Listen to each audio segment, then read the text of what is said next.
Voilà, nous voici donc de retour sur ce plateau. Nous nous excusons donc. Notre invité, le grand réalisateur, metteur en scène et également formateur, ex-directeur du Palais de la Culture d'Abidjan, le franco-ivoirien d'origine guinéenne, Sidiki Bakaba ne sera donc pas des nôtres sur ce plateau à l'instant T pour des raisons de programme et d'urgence une fois encore. Mais nous allons parler développement personnel, pourquoi pas entrepreneuriat et d'autres concepts liés à prise en charge de soi. Et d'ailleurs, comme vous le savez déjà, on parlera également d'un autre ouvrage, dont il y a eu en tout cas plus de 6500 exemplaires vendus en une semaine. Et l'auteur est donc avec nous, c'est bel et bien coach Simon Ouedraogo.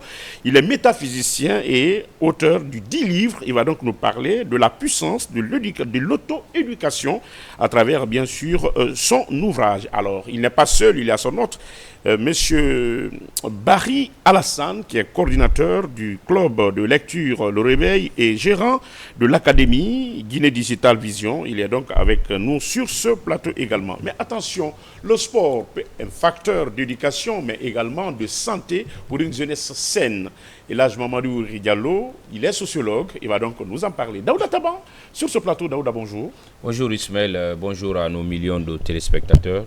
Et merci aux sages qui étaient avec toi à l'entame de cette émission Génie sur le Coloma pour des éclaircissements par rapport au Kuntigia dans la région de la Basse-Guinée. Donc il y a des dissensions, il y a quand même des malentendus entre ces sages. J'ai écouté un sage ici qui a dit que nommer un Kuntigi ou bien introniser un Kuntigi n'est pas l'affaire des tout-petits. Donc nous avons compris que c'est un problème qui relève d'une sagesse vraiment relevée dans notre pays. Donc nous les écoutons, nous les suivons, en tout cas pour que ces incompréhensions puissent quitter cette sphère, cette entité la sociale et religieuse de notre contrée, la Basse-Guinée, pour que la compréhension soit au niveau national et que la marche continue de plus belle en faveur de cette région. La région de la Basse-Guinée qui quand même est une grande région parce que c'est ici où il y a la capitale, c'est ici où il y a l'administration politique, c'est ici où il y a en tout cas c'est le cœur de l'économie nationale. Donc la Basse-Guinée, quand elle ne s'entend pas, je ne crois pas que ça pourrait aller... Est-ce qu'on est en train de faire l'apologie géographique, n'est-ce pas? Non, mais bien sûr, c'est ça la réalité. Quand les autres régions produisent, tout le monde veut être dans la grande agglomération qui est Conakry. C'est la capitale. Les autres invités sur ce plateau ne peuvent pas quand même dire le contraire. Bienvenue à toutes les autres communautés de la Guinée. En Basse-Guinée, une région qui est accueillante. Merci beaucoup, Daouda Taban, franchement, pour ces fleurs et cette apologie. Monsieur Barry Alassane, bonjour. Bonjour, Monsieur Barry ne dira pas le contraire. Merci d'avoir accepté notre invitation. Merci aussi à vous. Vous avez votre étranger à côté. Il s'agit bien sûr de Monsieur Simon Ouedraogo. Monsieur Simon, bonjour. Bonjour. Merci pour le séjour en Guinée. Mais, merci, je me sens chez moi, c'est ma deuxième fois. Toujours accueilli vraiment de façon bras ouverts. Donc, merci. Vous êtes du beaucoup. Burkina? Oui, Burkina Faso. J'ai mon confrère Ismaël Wobgo. À la radio nationale du Burkina. Ok, super, super. On lui passe le bonjour. J'espère que vous allez lui passer notre bonjour. Oui. Et l'âge, Mamadou Ouri, bonjour. Bonjour. Malgré l'âge, on reste et demeure en forme. Merci. C'est vrai? Oui. On va partager un peu ce secret tout à l'heure. Oui. Comment ça va? Ça va très bien, tout va très bien. Pays. Nous allons commencer par notre étranger qui nous vient. Bon, il n'est pas étranger parce que nous sommes des panafricanistes. On va en Afrique. On se sent ce soir. Donc, c'est de lapsus, c'est une erreur. Et je retire cela. Donc, nous allons passer la parole à notre frère du Burkina. Ok, je permettrai à M. Barry de faire l'introduction. Oui. Il n'y a pas de souci, sauf qu'il n'y a pas de problème. M. Barry, nous vous écoutons. Merci beaucoup, M. Camara. Merci beaucoup à la directrice nationale de la RTZ, que je connais personnellement. La directrice générale? La directrice générale de la RTZ, que Madame je connais personnellement, Mme Makeme Bamba. Et merci pour l'opportunité.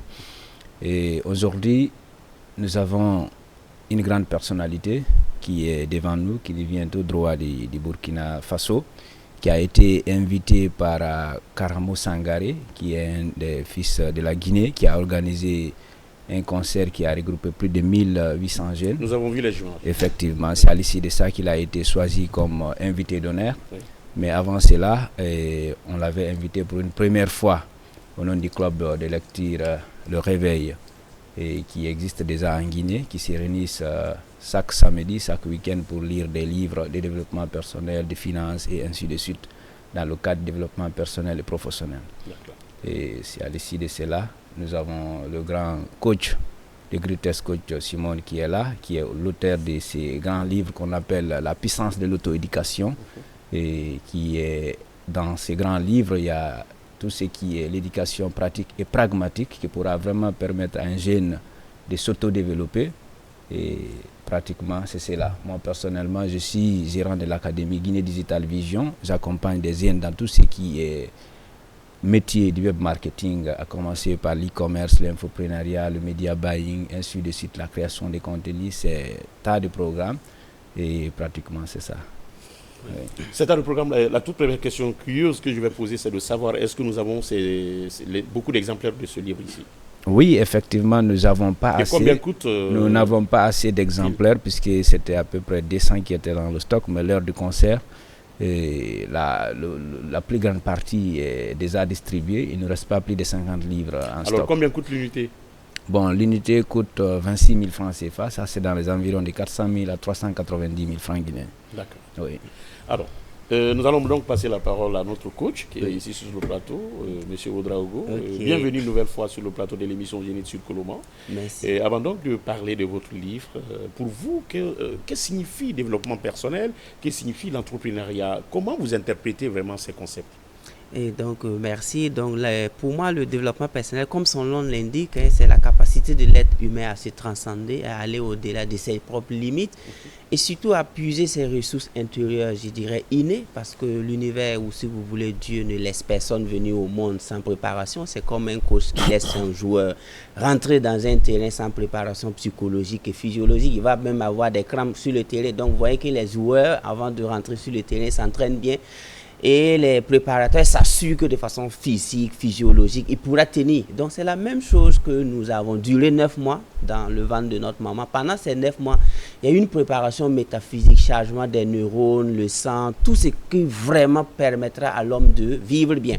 Et une fois arrivé au monde, il arrive des moments où nous naissons dans des environnements pas extrêmement propices au développement. On va écouter, on va voir des choses qui vont remodeler la pensée ou du moins la vision de la personne. Donc c'est pourquoi le développement personnel vient dire à l'être humain qu'il est né riche et heureux pour être riche et heureux. Et donc la richesse et le bonheur, ce sont ces valeurs à manifester et non à aller chercher.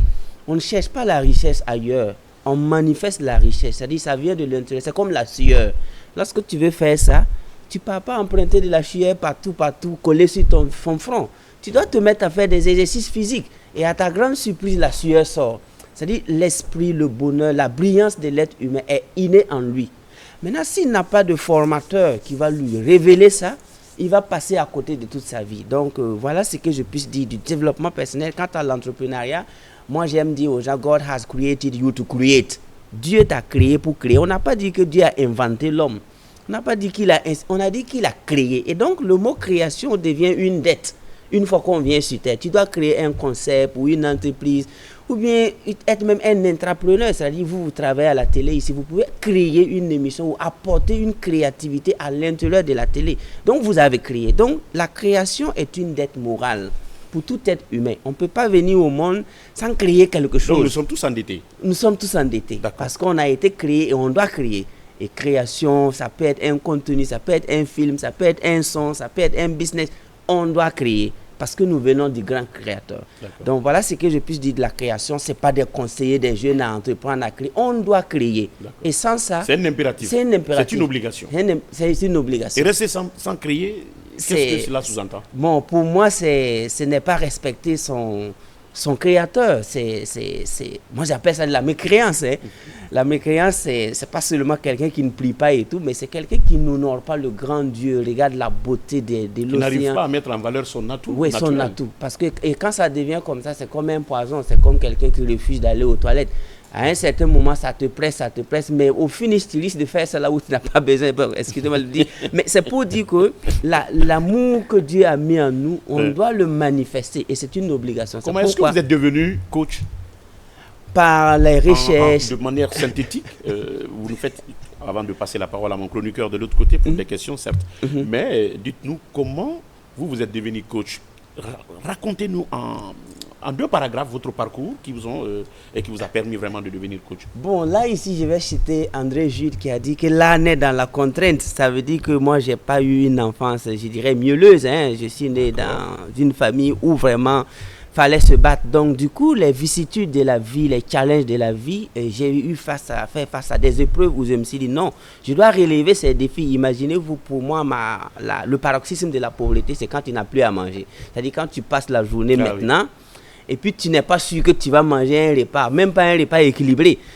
Peu importe le repas, tu n'as rien pour mettre dans la bouche. À partir du moment où tu touches ce plafond, tu viens d'avoir un master en pauvreté. Et donc, du coup, là, il faut remonter la pente.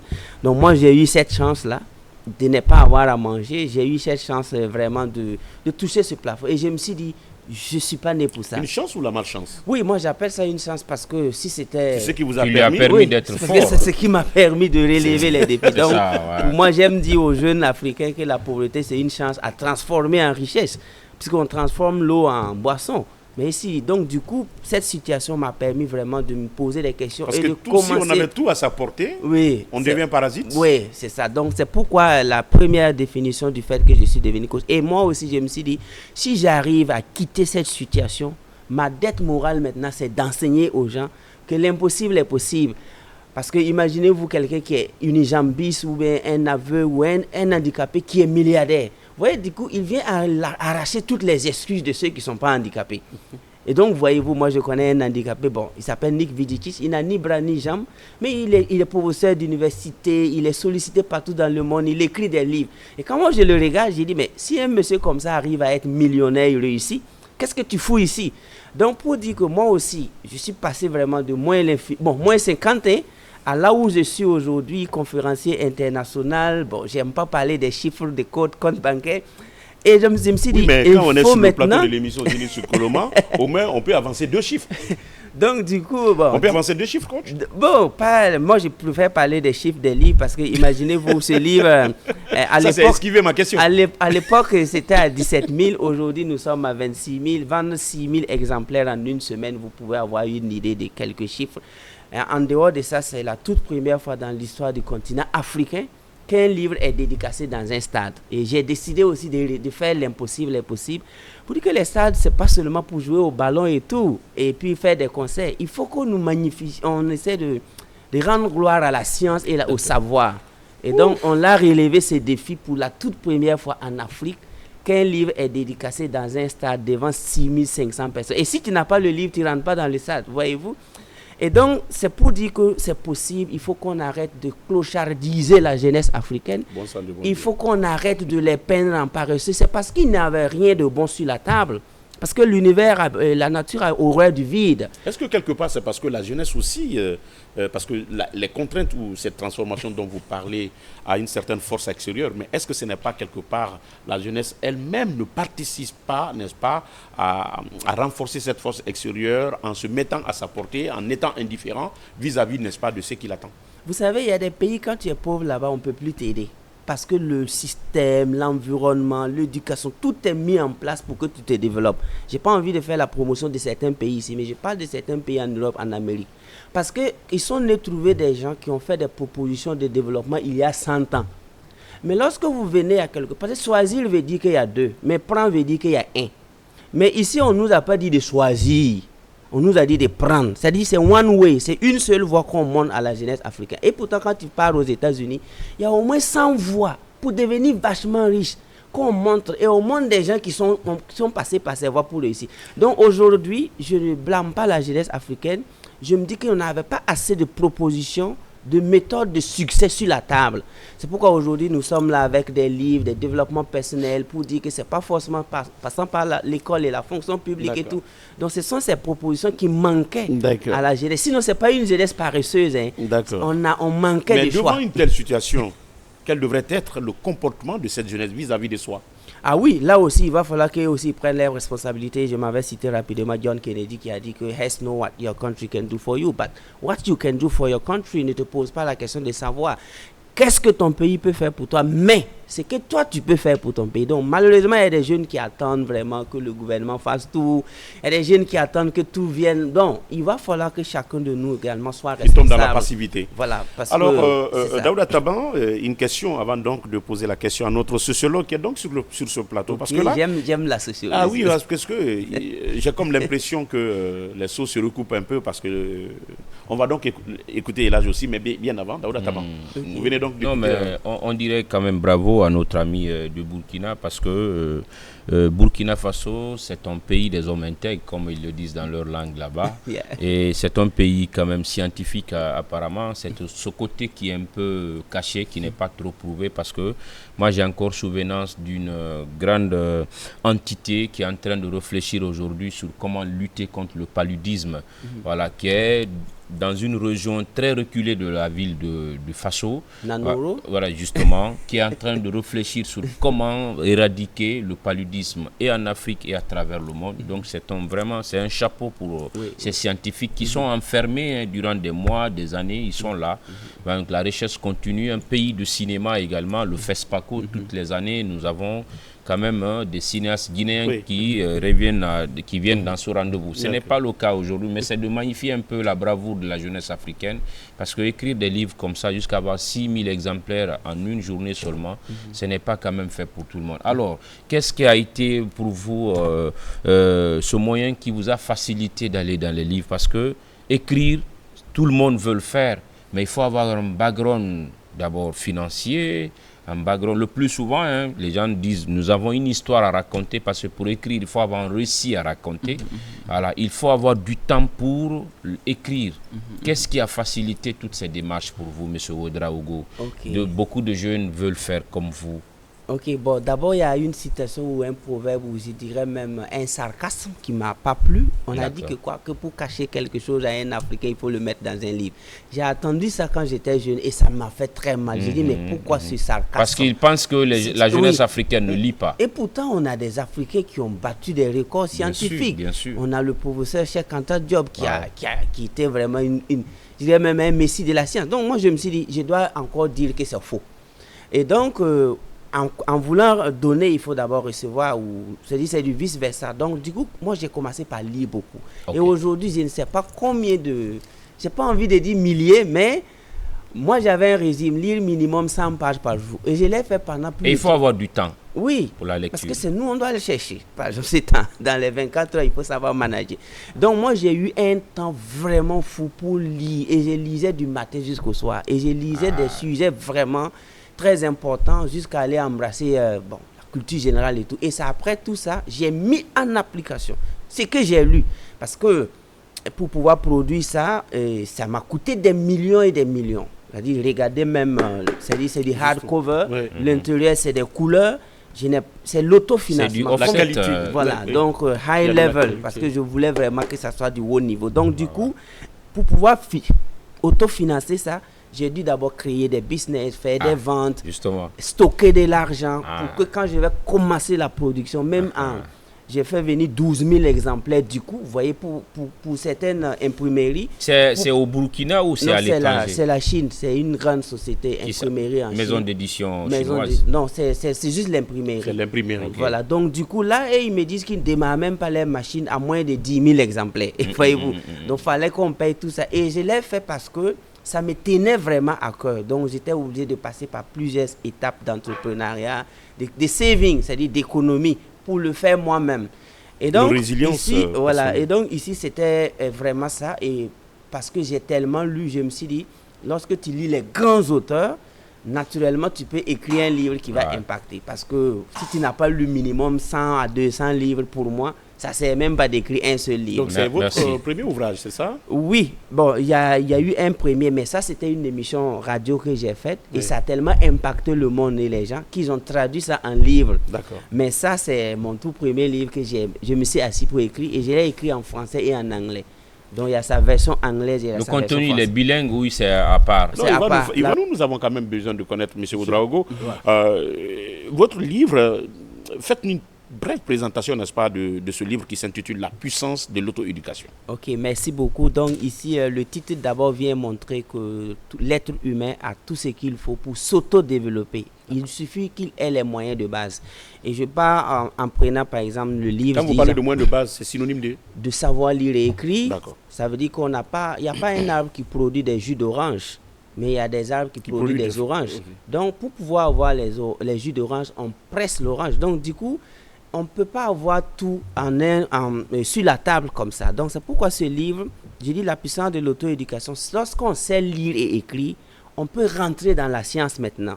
Parce que lorsque tu sais bien lire et écrire, tu collectionnes les livres, tu lis, tu comprends, tu appliques et tous les jours tu t'améliores et tu suis des formations.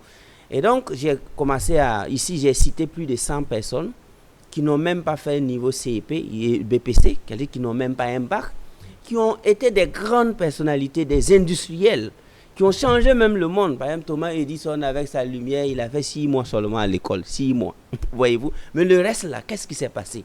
Il a passé son temps maintenant à s'auto-former, à s'auto-éduquer et à croire vraiment à sa passion. Donc, la puissance de l'auto-éducation, je l'ai divisée en 9 chapitres.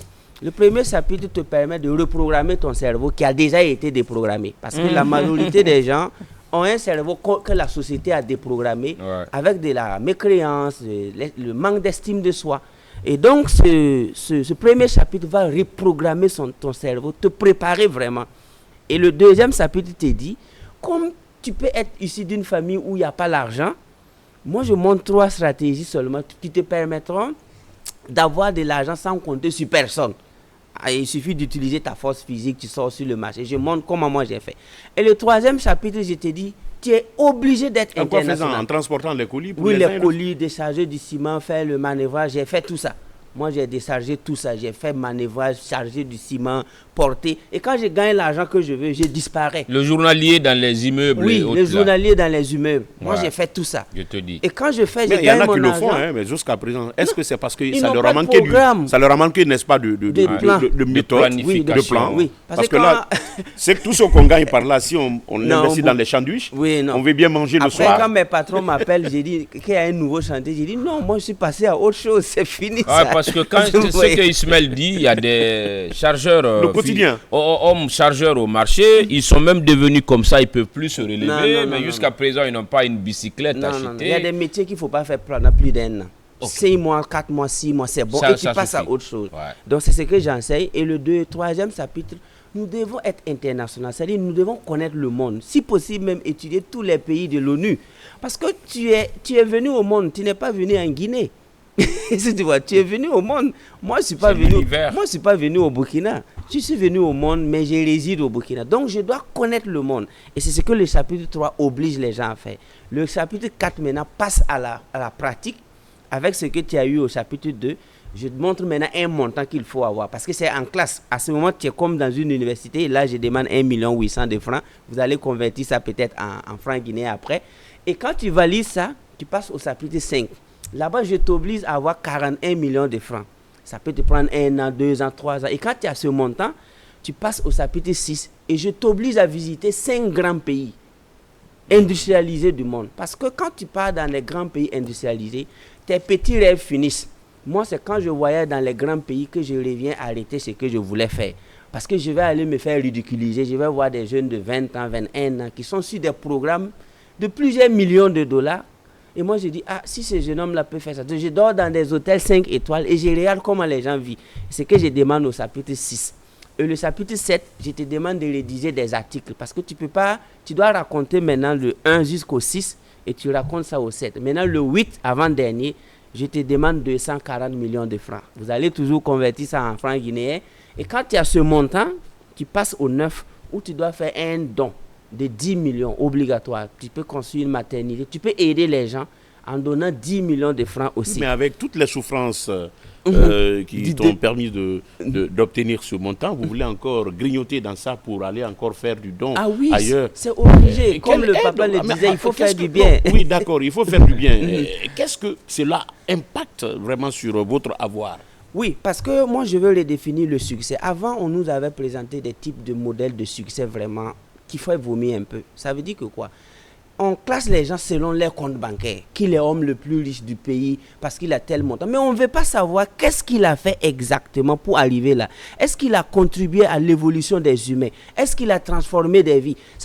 Les gens qui vendent souvent des produits cancérigènes et qui a des milliards dans son compte, et c'est lui l'homme le plus riche du pays. Des gens souvent qui vont aller même faire des monopoles, même je dirais, concurrents déloyaux. Donc c'est pourquoi ce livre le coach, veut enseigner des riches responsables. Alors, passez un message, à la jeunesse africaine en général, parce que vous êtes sur un plateau qui est sur satellite, mais également, particulièrement à la jeunesse guinéenne, parce que nous sommes pris par le temps. Ce que je veux dire à la jeunesse guinéenne, c'est d'abord merci. On avait dit que la Guinée, c'est la capitale du showbiz. Et nous avons rempli le palais du peuple c'est samedi. Et cela s'est confirmé. Devant près de 2000 personnes avec Skangare Karamo que je salue. Donc, d'abord. Ok, d'accord. Oui, c'était le même événement. Oui, moi j'étais l'invité d'honneur. Donc, la salle était pleine à craquer et on a battu les concerts d'ailleurs même. Pour montrer que la jeunesse guinéenne, ce n'est pas une jeunesse vraiment option show. Il y a des jeunes qui veulent s'éduquer, qui veulent se former. D'abord, mon bonjour pour ça. Et mon deuxième message, c'est de les dire de posséder ces livres avec eux. C'est lui le distributeur, c'est eux qui représentent. Et le réveil, il va vous donner juste 2 numéros. Oui. Ils ont créé un club de lecture où ils aident les gens vraiment à avancer. Donc, moi, je vais permettre à M. Barry de donner 2 numéros. Alors, comment avoir ces documents et comment vous retrouver? Et pour avoir ces documents, c'est simple. Il faut appeler le numéro 626 36 20 36. 626 36 20 36. 20 36, oui. Ou le 627 99. 627 99, oui. 61 41. 61 41. Ou se retrouver au club de lecture, appeler le réveil, où on se retrouve chaque samedi matin à partir de 6h. Où ça? Au studio Kira Akipé. D'accord. Chaque samedi matin, on se retrouve à partir de 6h pour lire des œuvres non loin de la brioche, effectivement, non loin de la brioche. D'accord. Tout jeune aussi qui aspire vraiment, qui veut être accompagné dans le domaine du web marketing, ils pourront aussi nous contacter, on est là pour eux. Merci. Et je reviens en Guinée en 2025 pour une formation. Et quand précisément? Je ne donne pas la date parce que j'ai un programme africain très chargé. Donc, mais je serai là en 2025 et on va parler à minimum 2000 personnes. Bien.